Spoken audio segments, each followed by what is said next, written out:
তার মধ্যে এনার্জিও নেই। তো এরপরে যখন সে সমস্ত আশা ছেড়ে দিয়েছিল তখনই সে দেয়ালের মধ্যে একটা ফুটো দেখতে পারে।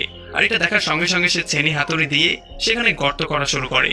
সে চিন্তা করেছিল এখান থেকে একটা সুড়ঙ্গ বানিয়ে তারপর সে এখান দিয়ে পালিয়ে যাবে। তবে একটু গর্ত করার পরে সে বুঝতে পারে যে এই ঘরের মধ্যে আস্তে আস্তে করে অক্সিজেন লেভেল কমে যাচ্ছে, কারণ যেহেতু বাইরে থেকে কোনো অক্সিজেন আসছে না। তো এই জন্য সে গিয়ে সিলিন্ডার থেকে পিওর অক্সিজেন নেয়। তবে তখন আবার অক্সিজেন একটু বেশি নেওয়ার জন্য তার শরীরে একটু অক্সিজেনের মাত্রা বেড়ে যায় আর সে মাথা ঘুরিয়ে সেখানে পড়ে যায়।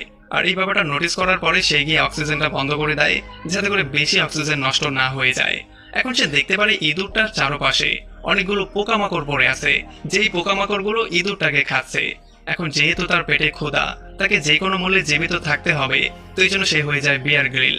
আর বিয়ার গ্রিল হয়ে সে সমস্ত পোকামাকড়গুলো খেয়ে ফেলে, খেয়ে কোনো রকমে তার পেটটাকে শান্ত করে। আর পেটটাকে শান্ত করার পরে সে আবারও চলে আসে গর্ত করতে, আর বারবার করে হাতুড়ি দিয়ে পিটিয়ে পিটিয়ে